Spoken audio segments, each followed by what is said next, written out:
If you have type 2 diabetes and you're tired of being told it's chronic and something you'll just have to manage forever, if your A1C is controlled but your medication list keeps growing or stays the same, and you know deep down you're capable of more than this, you're in the right place. This is the Diabetes Remission Roadmap podcast. We're Brian Bisher and Cory Jenks, two pharmacists who spent over 2 decades inside healthcare. And we started this show because we got tired of watching capable people stuck getting managed instead of rebuilt. Here's what most people aren't told. Type 2 diabetes isn't just a blood sugar problem, it's a muscle and energy storage problem. When your body loses strength and metabolic flexibility, blood sugar rises, and you can rebuild that. On this show, we break the scripts that say more meds are inevitable, you're destined to just manage, remission isn't possible, and instead we teach you how to build muscle, eat in a way that keeps you full, and regain control of your health again. No extremes, no shame, just practical strategies to help you move toward remission and lead your health again. Let's get to work.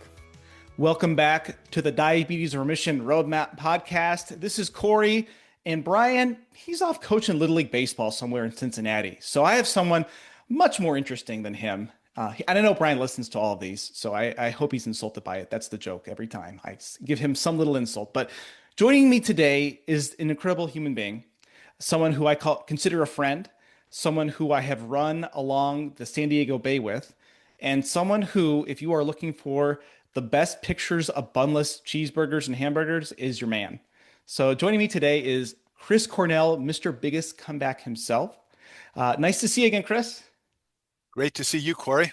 All right. So this is a diabetes-focused podcast, and you do not and did not have type 2 diabetes, but your story highlights so many incredible pillars that I think our listeners are going to be able to take and apply to their own situations. And so you sent me a little brief bio. I know your bio, but I want you to let our listeners know who you are and why your story matters to them.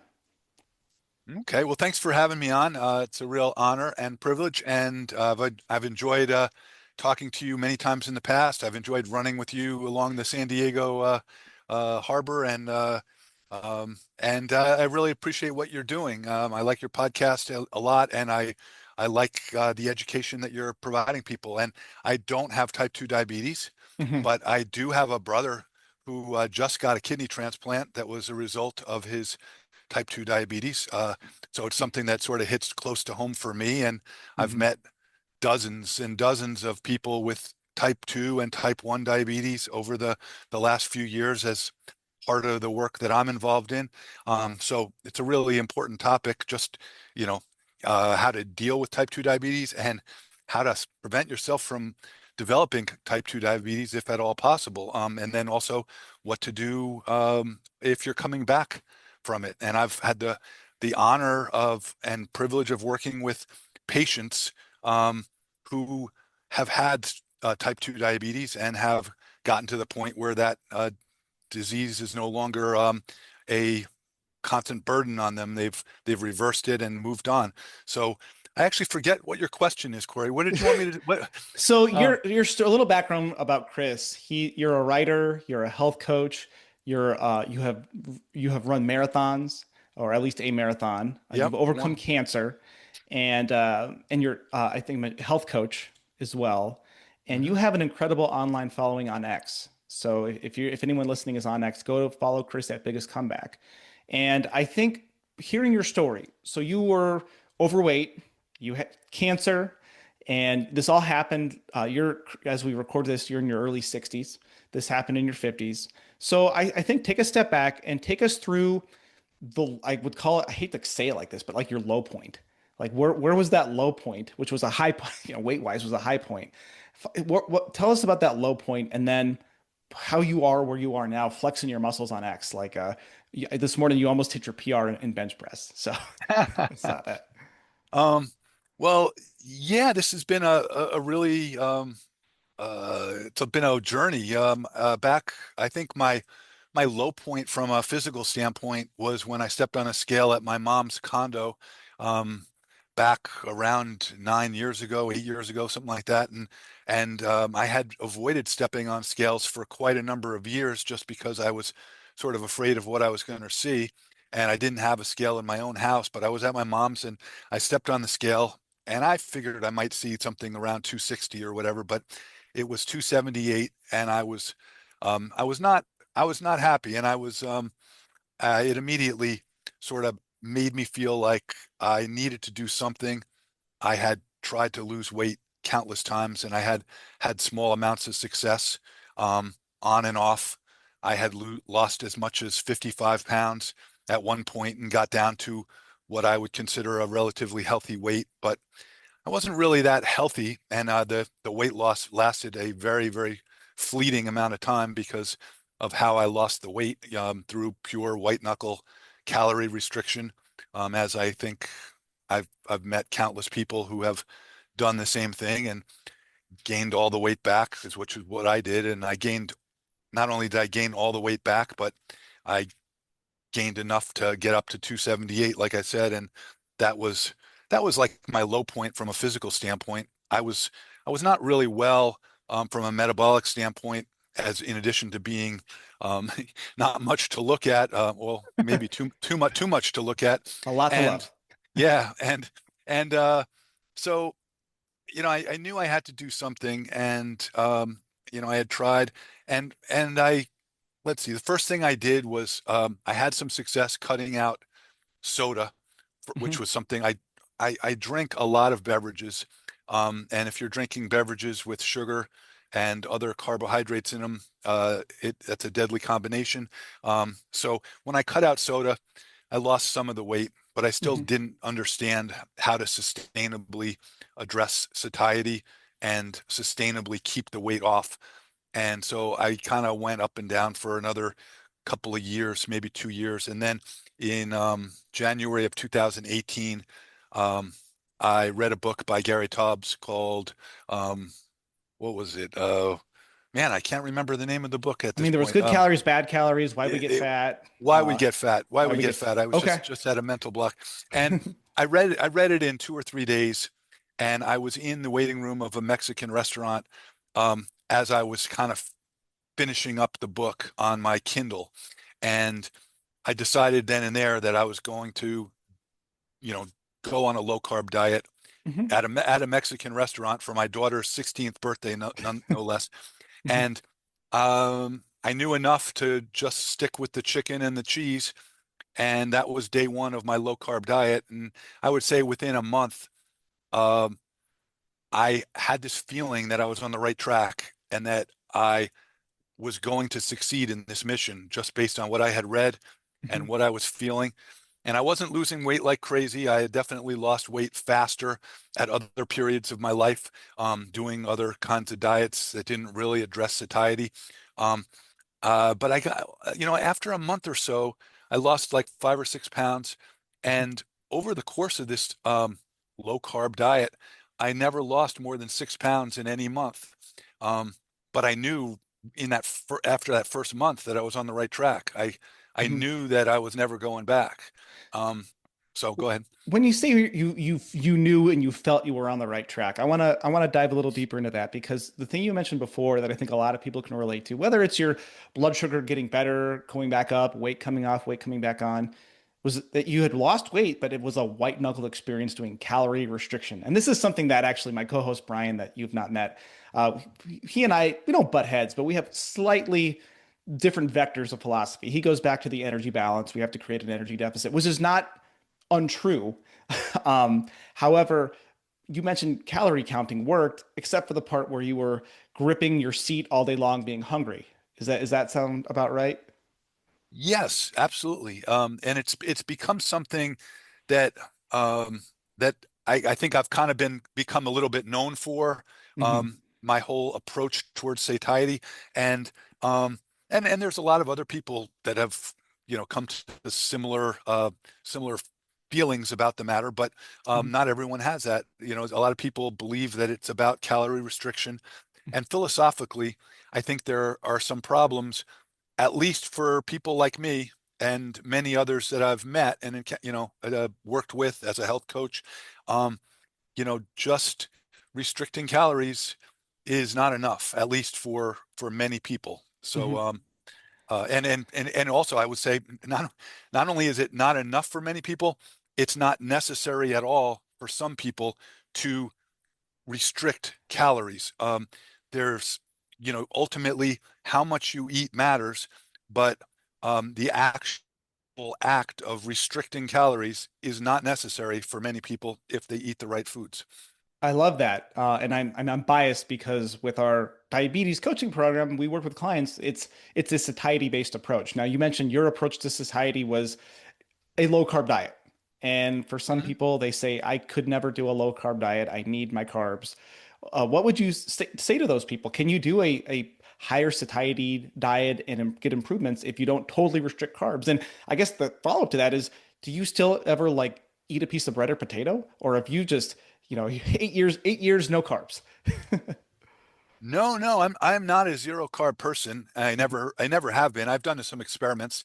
Mhm. I've experimented with higher levels of ketosis and under 20 grams a day for carbs, but my day to day for the last 8 years has probably been more in the 70 to 90 grams of carbs per day. So that is definitely not zero carb, and it definitely would allow depending on how you want to budget um, your your food choices.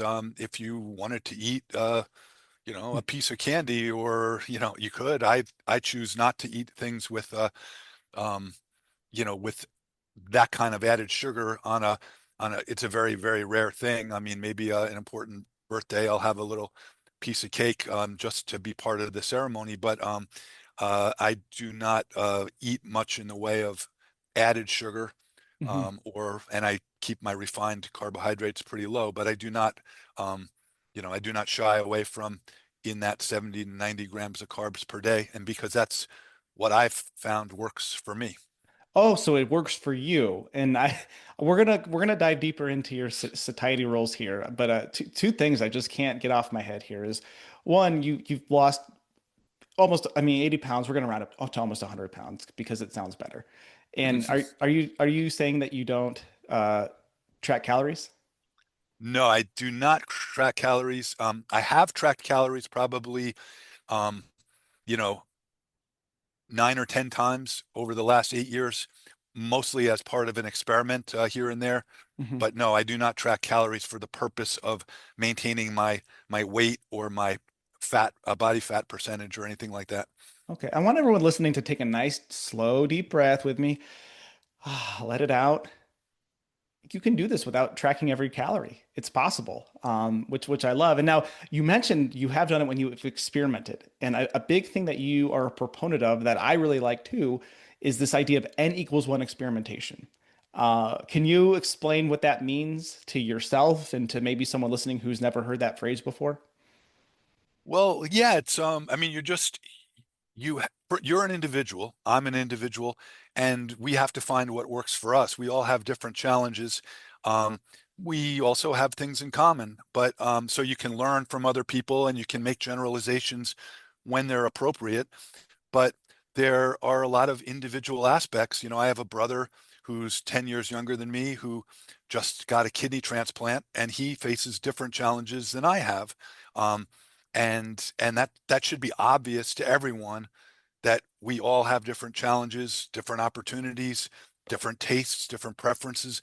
And so you, rather than just take um, pure generalized information off of a website, even if it's a respected website like a governmental agency that you respect, or a doctor that you respect, if it's generalized, it's by definition not specifically tailored for you. So you need to combine well thought out generalized information with the individual aspects of your own body and your own tastes, preferences, responses, all sorts of things. And that goes for what you eat, the kind of exercise you do, the kind of recovery that you need, the kind of sleep and rest that you need. Um, some people struggle with different things, so you got to come up with a different plan. So you're saying that when you go to the doctor or or the clinical pharmacist, I'll throw my own profession under the bus here, and we're working out of these big old guidelines that give generalized advice, that you're saying with the almost 8 billion people on this planet or whatever it is, this generalized advice doesn't work for everyone. Uh, Yeah. no, I totally I get where you're going. The thing, I was making a joke there at yeah, my own. yeah, of course, of course. But but we need to be discerning. There is there is generalized advice that works for most of the people most of the time. And then there's differences between people, and we need to try to figure out, which generalized advice we can take and what customization we need to do. And so that's sort of how, I tried generalized approaches to weight loss for on and off for decades, and the results were the same ultimately every time.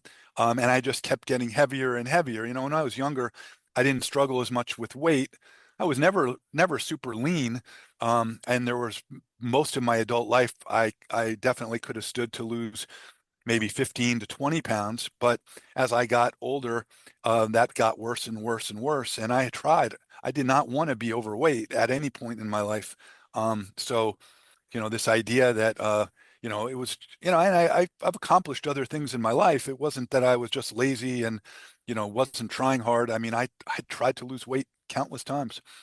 Yeah, and I think I'm hoping to speak to the frustration that many people that have come to us, or even like whether it's was in my pharmacy practice or with our clients or what we hear in the emails, messages we get is you go to your doctor with this idea for you, I'm gonna stop eating so much refined sugar, and then you get better, and they'll say, well, you're not supposed to do that. You're not, the standard advice is not that. And so what I really like about your approach is that even even solid advice, and we're going to get to your satiety rules here in a moment, they're going to be different for everybody. And if you, what you, and this is probably the biggest thing I see is when I have a husband and wife couple and they do the same dietary intervention. And I'm gonna be a little sexist here, but it's just kind of true. Usually the guy loses weight fast and aggressively in a way that makes the wife very upset and jealous. And she's like, I don't, what, it's supposed to work. What's wrong? And then she gives up. And the truth is, like, I mean, by gender, your epigenetics, your genetics, all of these things play a role. And being willing to adjust instead of saying this was a failure. I think what you do really well and what you share publicly is that this was a learn. What did I learn versus how did I fail? Quick pause for a second. If you're finding the podcast helpful and you want more practical ideas to help move your blood sugar in the right direction, come follow us on Instagram at Diabetes Remission Partners. We share quick tips, food and exercise insights, and blood sugar mistakes people don't even realize they're making. It's also where we can answer your questions directly in the DMs. So if you want more help between episodes, Instagram at Diabetes Remission Partners is the best place to find us. And when you follow us, make sure to say hi. All right, back to the show. Yeah, I believe in the N equals one. I believe in experimenting and trying your best to, it helps when you document what you've done and what works, and try to remember what works. I try to write it down, and don't go too crazy experimenting wildly from one thing to the next. Give something a chance to work, and if it does work, protect it and keep that close, and don't forget it until you have something maybe better to replace it with. But some people are just constantly jumping from one thing to another. That's kind of hard to progress as well. Mm-hmm. Yeah. So give it a decent trial and then adjust and learn from that. So one of the things I want to get deeper into here is your satiety rules. So satiety, that feeling of fullness, that ability to lose weight, keep it off without tracking every calorie. And I think that a lot of nutrition advice for weight loss, for blood sugar improvement, it fails because it focuses on the endpoint. Energy intake, energy balance, great. Calorie counting is great. But if you're hungry all the time, you can't live your life white knuckling. And I think that you're able to do it white knuckling, putting all your focus onto your calorie tracking or whatever you're doing. But if you're hungry all the time, at the first sign of life happening, a stressful thing with your kid, your parents, a loved one, your work, you suddenly cannot focus on putting all that effort into the calorie tracking, and you just fall off the rails. And if anyone's listening and you can relate to that, you're definitely not alone. So what I want to do is I have your satiety rules pulled up here, so you don't have to keep them off the top of your head. So I'm gonna list them, and I want you to explain maybe the why or how they've changed. So the nutrition rules for Chris S. Cornell are: number one, I don't eat after 9 p.m. Number two, I don't eat before noon. Number 3, I eat more than 200 grams of protein a day. Number 4, I eat between 50 to 90 grams of carbs a day. Very consistent with what you already said. So there was not a test on this, but you aced it on that. Uh, I avoid most added sugar, seed oils, and grains, and I keep a supply of protein-rich, highly satiating foods on hand. And these are the rules that have helped you be so successful as you've aged incredibly gracefully into your early 60s. Thank you. Yeah. No, yeah, I experimented with those rules as I started my low carb diet. I don't remember how long it took for me to start thinking about it in terms of a system. But I liked the idea of being able to keep those rules on a piece of paper the size of a business card. Not so much. I don't actually have a card somewhere in my wallet. I don't actually pull it out and look at it much because I've memorized the basic fundamentals and I've talked about it with people enough times. But the idea of knowing that you've narrowed it down to the minimum number of bullet points. And while I know that each person is going to have, they might have not only different parameters for each bullet point, but they might have entirely different bullet points. I think protein is an important one for a large number of people. I think a lot of people don't understand how powerful protein is at helping one achieve satiety. But there's some people that seem to be able to do just fine with a much lower amount Mhm. than a gram per pound. But once you discover that for yourself, or as I did for myself, that 200 was a powerful number for me to get either to or near, um, that's easy for me now to understand why I'm feeling hungry on a given day. If I've completely missed my protein, that's going to manifest itself in hunger and cravings. And uh, instinctively, I think I would be drawn towards foods that are not good for me when I'm hungry. Foods that contain a lot of refined carbs, because they give you a quick, instant fix Mhm. for your Yeah. addiction. Yeah. So, when you're hungry like that with a strong hunger drive, you know, um, bread and pizza and stuff like that is like the type of foods that my mind is always drawn to. On the other hand, if I've hit my protein target throughout the day, I'm much less likely to be drawn towards those foods. In fact, I'm probably not even going to be thinking about foods until, a lot of times I don't think about foods at all until just the time aspect of the day makes me realize it's almost dinner time. Not because I'm hungry, but just because my family is getting ready to eat dinner, and I just, sit down and eat dinner like a normal person should. Not that I'm like, my stomach is screaming for more food. Mhm. So it's a much more peaceful way to live than what I did in the past. Yeah, and I looking at your rules, I think for if you're listening and you do what I would consider intermittent fasting or a time restricted eating, you don't eat between certain windows. If you're listening, you're like, I could never wait till noon to eat. You don't have to. This is what works for Chris. But I think when you are not eating after 9, what you're not doing is snacking before bedtime, emotionally eating as you're maybe watching TV late at night. So that rule automatically eliminates decisions. And I think when we have too many decisions to make, we get overwhelmed, we get decision fatigue. So restricting time can actually be freeing for your mental energy. So I really, you know, as you listen to this, it might mean for you, if you're listening, I don't eat after, I think eating after 9, you're never going to, you don't feel good when you eat late anyway. I've not met anyone who does, but maybe for you, not eating late I think for blood sugar is a great choice. But even if you wait until 7 or 8 in the morning versus, I get up at 4 and I eat a snack because I'm supposed to, right? I don't know. That eliminates that decision. And then the number of grams of protein a day, you're around 200 pounds. So you get about a gram per pound of body weight. And for someone listening who's not even near that, that would seem outrageous. It would be like, I need to run to the moon. Like, I couldn't do that. Okay, move closer to that because protein is going to be satiating. It's going to make you feel full so you're not hungry and reach for those processed foods, which is another one of your rules. And what you're doing is you're eliminating what Brian and I call energy dense foods that are easy to overeat. Type 2 diabetes is basically energy toxicity, and it manifests as high blood sugar.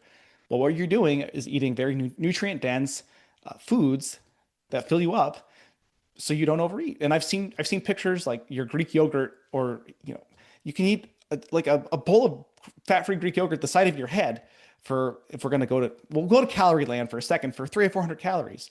And you're going to be full. You throw some berries in there, you're going to be full all morning. But if you have a bowl of cereal that same size, it's going to be way more energy, carbs, sugars, and you're going to be hungry again in 2 hours. So you're going to be riding this wave of hunger. So as you listen, my challenge for you, if you're listening, is to come up with your own rules to help you navigate this food environment. And as a health coach, I'm sure one of the things you talk about is the environment of food that you keep around, which you address. There's one interesting thing, and you didn't really ask me this, but the part about fasting, I think that when you can get yourself off of those foods like the cereal or the foods that spike your blood sugar and then cause, a lot of insulin to have to bring your blood sugar down, and you're on this roller coaster, I think that makes it way more difficult to do any sort of a fast. Mhm. When you're eating, I get the reason I bring this up is I get a lot of people asking me about fasting, and I get a lot of people who intuitively think that fasting is going to be the solution to their problem.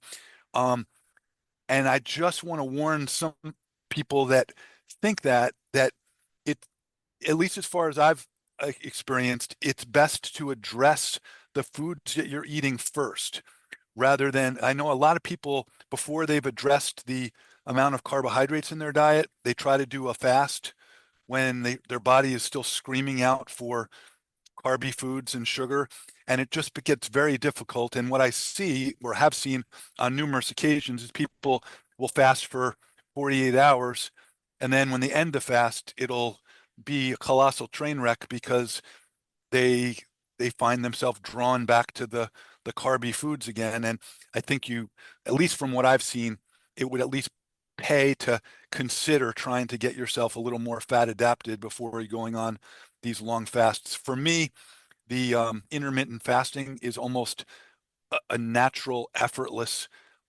result of my diet, rather than me consciously trying to, um, you know, use any sort of willpower to leave more space between my meals. I just don't get hungry until 12 o'clock noon. And you know what? Honestly, the rules that I've made for myself have become less and less rigid over the years, because um, the when I eat this way, like worrying about the fast, I don't eat in the morning just for 9 times out of 10 just because I'm not hungry. But I don't even worry about it. If I did find myself hungry at 10 o'clock, I would eat something, because I've found that as long as I'm on the basic plan, it all works out now.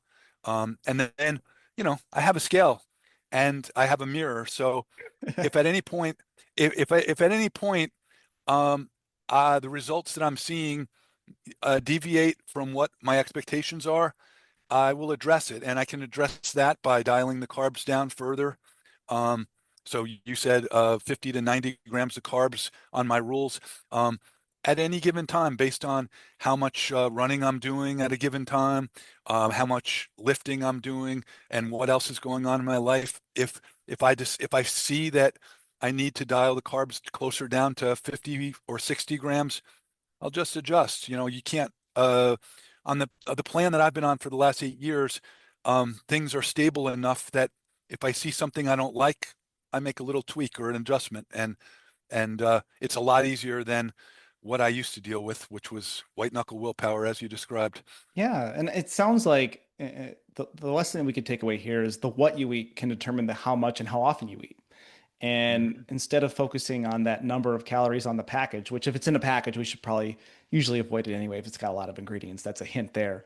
But if we can focus on the what, the calories, we go back to this idea that you don't track them. And I'm not a huge calorie tracking guy, which blows a lot of people's minds and angers many, is you do the right what, and the how much and the outcome will take care of itself. And so one thing I'll say, so we're about out of time here, and you alluded to your weightlifting and running, and I think if it's okay with you, we'll have to have you come back and tell people about your strength regimen and your running, because it's, again, impressive for someone. I'm almost 40, so I'm actually kind of getting older, I guess, too. But your transformation in your 50s into 60s, all you do is post pictures of you crushing bench presses and runs and flexing your biceps. And quite honestly, it's making me less nervous about aging. My wife's 40th birthday is actually today as we record this. And so that tick up to that next number is hitting home real.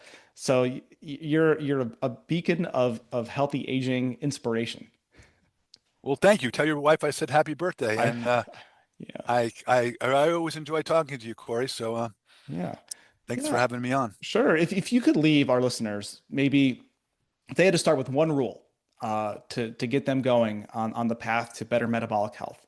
Everyone's got a lot of stuff going on in their lives, a lot of levers they're pulling, a lot of things distracting them. If you had to start with one thing to help people get on a road to better metabolic health, weight, blood sugar, what would that be? Wow, one rule. You could I I mean, I'll give you, if you need to go up to three, two, three. It's like your plan. It's flexible. If you feel the need to tweak it a bit. um well, I mean, I would urge people to it. Number one, I think addressing satiety is very important. Mhm. Understanding how to shut off those signals that your body sends you that crave foods that you may not do well with. If your body is sending you cravings for things that are filled with sugar and refined carbs, you need to focus on addressing that by eating foods that provide you with satiety, and that's usually going to be foods that have protein, um, and do not have sugar in them, sugar or things that make you crave more. That would be addressing satiety for yourself. Shifting, experimenting. To me, that is one of the most important things that gets you off of the calorie counting, calorie restriction model. You got to figure out how to get past that. All right. I think that's, as we said, you fix the what, you fix the how much. So, Chris, I know people are going to listen to this, and you need to follow him. So if you're on X, find him at Biggest Comeback on X, and then you have a website, biggestcomeback.com. You have a weekly email, which I'm challenging you to keep doing the weekly thing. It's something I always enjoyed reading. It's a nice little shot of inspiration. I think that the more places you can be inspired and reminded of what's possible in this life, the better. Chris is just a great place for that. So, Chris, we really appreciate you coming on. We'll have you back to talk exercise next time. Sound good? Sounds good. Thanks for Uh, having me on. Appreciate it, Cory. All right. So until next time, keep it simple, do what works, and we'll see you next time here on the Diabetes Remission Roadmap podcast. If this episode gave you clarity or hope, share it with one friend who's been stuck in the diabetes trap. That's how this mission grows. One person, one family, one story at a time. And if you haven't yet, leaving a quick review helps more people find the show and realize they're not stuck with meds forever. It takes less than a minute, and it means the world to us. Thanks for being here, and thanks for being part of this movement toward freedom. Thanks for listening to the Diabetes Remission Roadmap. The ideas discussed here are for general informational purposes only and do not constitute medical or nutritional advice. We are pharmacists, but we're not your personal healthcare providers. Always consult your own physician or qualified clinician before changing medications, exercise routines, or nutrition plans. Results vary, and what works for one person may not work for another.